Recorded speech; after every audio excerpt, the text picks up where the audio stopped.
guys, welcome back to my channel. Today we're looking at some awful exes. What are some things that an ex did to you that you still can't believe to this day that you allowed them to do? This isn't something that he did to me, but this is something he did that wasn't okay and I should have called him out on it. Disclaimer, my ex is white. So junior year, we took a push together. At the end of the year, the final project was to create a theme park based on history events that we've learned that year. So he decided to theme his theme park off of events of slavery. Oh, come on, that is completely and utterly inappropriate. I don't even want to think about what he called the rides. Now, I would have been okay with this theme if his rides were purely educational for his attendees, you know? But the names of his rides were a little questionable. And when he presented, he had a smile on his face the entire time and he giggled a couple times. And, you know, of course, I was the only black girl in the class. Plus, I was his girlfriend. So people were looking at me like, dude. I just sat there like an idiot, like... And that's actually really sad, isn't it? Because obviously he was white, she was black. He should know that black people were not treated good in the past. He should know about that stuff. And even to this day, there is racism, like it is a real thing. And it's also the fact that he was basically mocking her. I do feel bad for her, like that is awful. You would think that like your boyfriend should have your back. Something that I've noticed is that sometimes whenever you distance yourself with somebody, certain things that they've said or like done will come back and you sort of look at it in a completely different way. And sometimes you look at it and you're like, why did he do that? So I was not allowed to shave my coochie. Yeah, like dead ass. Was he maybe into a hairy one, or like did he not let you do it? If he was controlling, that's bad. And if I do ever shave my coochie, he has to eat it out, you know, like he has to be the first one to touch it because otherwise he thinks that I'm shaving it for someone else. And I would try to explain like, hey, I just want to keep myself clean, you know, I'm not shaving it for anyone, you know. Yeah, exactly, you're literally shaving it for yourself. So he's basically implying that whenever you shave your body and that, you know, take care of yourself, you're doing it for another man. That just screams red flag. But he will think I dead ass shave it for someone else and go have, you know, it with someone else. So every time I shave it, he has to, you know, go down, or otherwise he'll think that I had it with someone else. Oh my god, that's awful. So basically he's a massive control freak. Where do you find these men? Because I need to know where not to look. Okay, so the person I was dating at the time, their ex had contacted me in like a jealous rage, and they were like, oh, they could do so much better than you. And so I was repeating this to the person I was dating at the time, and they're like, oh yeah, I definitely could. I could definitely date someone hotter than you. And I was like, you're right, you could, because my self-esteem was on the floor. Wait, so they said that to them? Nah, that's not funny. You're gonna ruin their self-esteem. I could date somebody who's so much hotter than you. That's probably one of the worst things your partner could ever say to you. That's so sad, isn't it? Like, usually whenever you have a partner, you think they're gonna love you for you, no matter what you look like, sound like, what size you are. And then they just turn around and say something like that. So I was with my high school boyfriend for like a year, and obviously through high school had snuck him into the house a few times. I know, naughty me. Naughty you indeed. I was never able to do that. I never snuck out. Even if I go out like after 10 p.m. now, I think that like my parents are gonna like track me down. I always wanted to be that kid where it's like, oh, I snuck out, but then looking at it now, I probably would get murdered. So anyway, I'd broken up with him and he really wasn't going to accept that. So I'm out one night with my friends and my whole family's at home. I get home, I've been drinking, la la la, and I get a text message from him right as I'm laying in bed. It says, I'm in your cupboard. Oh, please don't tell me that's real. Please do not tell me that he's actually in your cupboard. Did he sneak into the house? What's that Netflix film? Is it called You or something like that? He's trying to be him. Now I'd been drinking, so I was like, really? And a little voice comes from the cupboard. Yeah, like this is insane.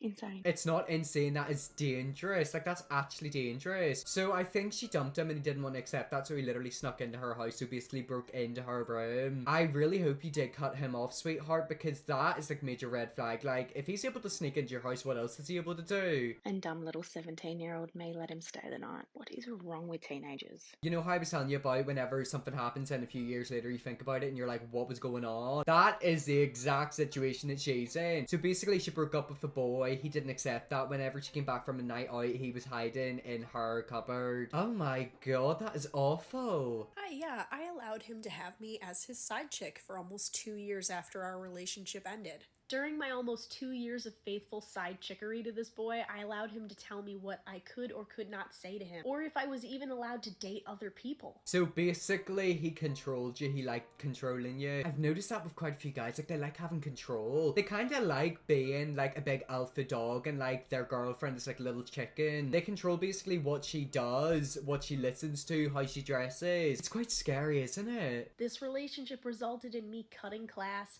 staying after school to spend time with him, and even helping him to get into my senior musical, which his girlfriend at the time was also a part of. The straw that eventually broke the camel's back is when my now husband approached him and said, "Hey, dude, is it okay that I date your ex?" To which my ex replied, "Yeah, man, she's all yours." Oh, right, so she was meant to be a side chick, and then he's like, yep, you can have her. That basically shows that he has no respect for her whatsoever. And this right here is why I'm really scared of getting into a relationship or like a little fling with someone, because I'm scared they're going to treat me like crap. My husband and I started dating that day. The very next day at school, my ex cornered me and told me that I was forbidden to date my now husband. Well, by the sounds of it, you're now married, which is good, and hopefully that ex is so far away. So basically he said, oh, the husband can have her, and then cornered her the next day. This video is red flags all over it. As you can see, I made the right choice. Exactly, and good for you. Like, you got rid of the scumbag and you got a king. And that is on putting yourself first. He would literally time us hanging out. I would get there, literally all we ever did was hook up, and then literally after we were done, he'd be like, bye-bye, like, time to go. Oh, so he's used you, you know, he's had your body and he's like, bye-bye, get out. He also timed her, so whenever she walked in, did he like start the timer, and then whenever she left, he ended it? It would literally be like 9:30, and he'd be like, alright, 5 more minutes, like, I gotta get up early tomorrow for work. Like, that motherfucker did not go to bed till 3 a.m. He just literally hated me and didn't want me there. Yep, so basically used you for your body. That's another thing I'm scared of. Like, I feel like a lot of times people pretend they like you or want to be with you. Realistically, the only thing they want is your private. Then he would also like scream at me and like literally force me to drive him around while he smoked. And let me preface by saying, like, I'm actually like the world's worst driver. Like, you are putting your life in danger when you're driving with me. Well, I mean, let's hope you crash and he went for the big wing mirror thingy. So he basically used you for your body, and now he's using you as a personal taxi. Who is this man, and why are you letting him treat you like that? He would literally put us both in danger and force me to drive him around while he smoked. Like, an illegal activity. Like, literally illegal. Also, throughout like maybe like the 2 years on and off that we dated, he actually never sent me a single like good morning or good night text. And I am not one for this sappy shit. Like, normally like, I would not care about any of that. Like, a good morning beautiful would have been cute here and there, considering he treated me like absolute shit. Exactly, like you and him are literally dating, and he didn't say good morning or good night. Nah, I'm sorry, if that were me, that would make or break my relationship. I want to wake up to a good morning text, like everyone does, don't they? About a year ago, I left my abusive husband,